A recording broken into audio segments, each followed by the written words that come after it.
Welcome to মাছ পাগলের আরও একটি নতুন ভিডিওতে তোমাদেরকে স্বাগত জানাই। ভিউয়ার্স, আজকে আমাদের কিছুটা রুই মাছের অর্ডার এসছে, তো 20 কিলো মতন। আর এই পুকুরে তোমরা জানো যে এই পুকুরে আমরা অনেক রুই মাছ দিয়ে রেখেছি, তো সেই মাছটা আজকে তুলবো এবং জাল টেনে দেখবো যে কতটা মাছ আছে না আছে। তো ওনাকে 20 কিলো মাছ দিয়ে দেবো।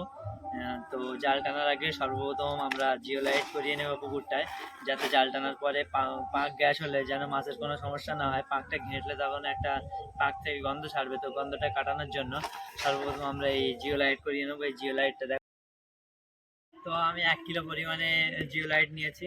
এই জিওলাইটটা প্রথম ছড়িয়ে নেব, কারণ জাল টানার আগে জিওলাইট ছড়িয়ে নিলে মানে জাল ঘাটার পরে ওটা 24 ঘন্টার মধ্যে অ্যাকশন ধরে যাবে, তাহলে মাছের কোনো সমস্যা হবে না। ঠিক আছে, তো চলো জিওলাইটটা করে নিয়ে জাল টানাবো। তো ভিডিওটা পুরো দেখতে থাকো।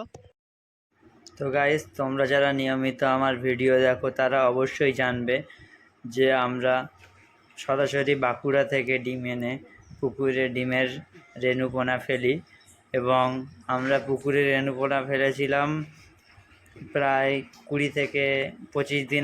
এবং আমাদের একটা বড় পুকুর আছে, সেই পুকুরে আমরা ডিমের পোনা ফেলি, তোমরা সকলেই জানো। এবং ওই পুকুর থেকে ডিমের পোনাগুলো আমরা তুলে এই পুকুরে শিফট করিয়েছি। তো এটা আমাদের একটা পালন পুকুর। তো প্রায় 20 থেকে 25 দিন হয়েছে। আমরা যেহেতু অনেক পরিমাণে সরিষার খোল এবং অন্য খাদ্য ইউজ করি, সেই কারণে মানে পাকের গ্যাসটা অনেকটাই বেশি থাকবে। সেই কারণে আমি জিওলাইটটা করিয়ে নিয়েছি, কারণ জিওলাইট করিয়ে নিলে 24 ঘন্টার মধ্যে মানে জিওলাইটটা কাজ করবে, এবং পাকের যদি কোনো সমস্যা থেকে থাকে তাহলে সমস্যাটা সমাধান হয়ে যাবে। জিওলাইটের পরিবর্তে তোমরা চুন কিংবা আরও অন্যান্য মেডিসিন ইউজ করতে পারো। আমি জিওলাইটটাই ইউজ করি। তো জিওলাইটটা এখন ইউজ করলাম। তো তারপরে জালগুলো টেনে এর কিছুদিন আগে আমি জাল টেনেছিলাম, তখন প্রায় 20-25 কিলো মতন মাছ উঠেছিল। তখন মাছটা অনেকটাই ছোট ছিল, যেটা বড় মাছ উঠেছিল সেটা আমি তবু ছেড়ে দিয়েছিলাম, সে মাছগুলো নেইনি। তো আজকে আমার 20 কিলোর মতন অর্ডার আছে, এবং মাছগুলো টেনে আমরা দেখব যে কতটা পরিমাণে মাছ ওঠে। তোমরা সবাই দেখতে পাচ্ছ যে জালে অনেকটা পরিমাণ মাছ উঠেছে, এবং যেহেতু আমাদের পুকুরটা অনেক গভীর, তাই পুকুরে মানে জালে হাঁড়ি দিতে হয়েছে, না তো জালটাকে ডুবিয়ে নিয়ে যাবে, এবং ডুবিয়ে নিয়ে গেলে উপর থেকে মাছগুলো সব ভেসে চলে যাবে, বড় মাছগুলো। তো আমরা আস্তে আস্তে জালটা টানছি, টেনে উপরের দিকে তোলার চেষ্টা করব, এবং জালটা টেনে দেখবো যে কতটা মাছ ওঠে না ওঠে। তো সবাই মিলে ধরে ঠিকঠাক করে রেখে দিয়েছে। আস্তে আস্তে টেনে জালটাকে উপরের দিকে নিয়ে আসার চেষ্টা করছি। তো জালে অনেক মাছ পড়েছে, অনেক ছোট মাছ পড়েছে। আগে যে যতটা বড় মাছ ছিল সেই তুলনায় অনেক ছোট মাছ বেশি, মানে ছোট মাছটা যেটা ছিল সেটা অনেক বেশি বেড়েছে। বিশেষ করে এই চাপানটায় আর কি রুই মাছ আর কাতলা মাছটা অনেকটাই বেশি ছিল। মাছগুলো এখন টান খাইয়ে এক সাইডে আনার চেষ্টা করা হচ্ছে। এক সাইডে এনে ওখান থেকে ময়লাগুলো কেটে বাদ দেওয়া হবে, এবং মাছগুলো পুরোপুরি নেওয়া হবে। এবং রাস্তায় আমাদের একটা ড্রাম ঠিক করা আছে, ওই ড্রামে মাছগুলো দিয়ে আমরা তার ঘেরিতে ডেলিভারি দেবো মাছগুলো এখনই। তো আমাদের পাল্লাও রেডি, পাল্লায় করে মেপে মাছগুলো ডেলিভারি দেওয়া হবে। তো এখন দেখতে পাচ্ছ যে মাছগুলো এখন অনেকটাই মাছ উঠেছে, যেহেতু আমাদের এটা পালন পুকুরে অনেক বেশি মাছ দেওয়া ছিল এবং বেড়েছেও আলহামদুলিল্লাহ অনেক ভালো। তো এখন মাছগুলো ঢেউ দিয়ে এখান থেকে তুলে নিয়ে এখন অন্য জায়গায় শিফট করা হবে। যে কটা মাছ উঠেছে সব সেফ রুই কাতলা, আদার্স কোনো মাছ নেই। তো যারা আমার নিয়মিত ভিডিও দেখো তারা অবশ্যই জানো যে আমরা পুকুরে ডিম চাষ করি। তো আমাদের ক্ষেত্রে ধানি মাছটা অনেক সস্তায় পাওয়া যায়, যেহেতু আমরা ধানি মাছ অল্প পরিমাণে ছেড়ে রাখলে 20 কিলো ছেড়ে রাখলে সেটা তোমার বেড়ে হয়ে যায় 1 কুইন্টাল থেকে 1 থেকে 2 কুইন্টাল হয়ে যায়। তো ওই জন্য আমরা বেশি ধানি মাছটা চাষ করার চেষ্টা করি, কারণ ধানি মাছটা খুব অল্প দিনে উঠে যায়।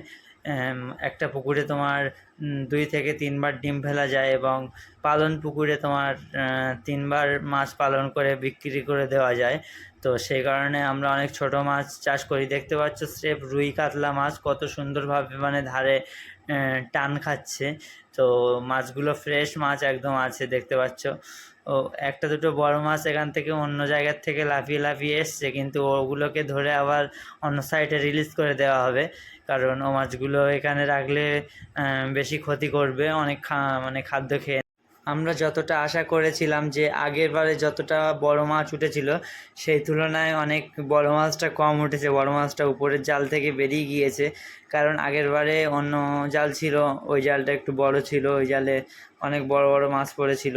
তো এই জালটায় বড় মাছটা উপর থেকে বেরিয়ে গিয়েছে, এবং মানে ছোট মাছ যেগুলো ছিল, যেগুলো মানে রিসেন্টলি বেড়েছে, সেই মাছগুলোই বেশি পড়েছে।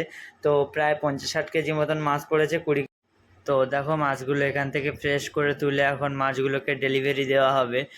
তো আমার আগের ভিডিওতে একজন ভাই কমেন্ট করেছে যে দাদা আমি পুকুরের জল কিভাবে পরিষ্কার রাখবো।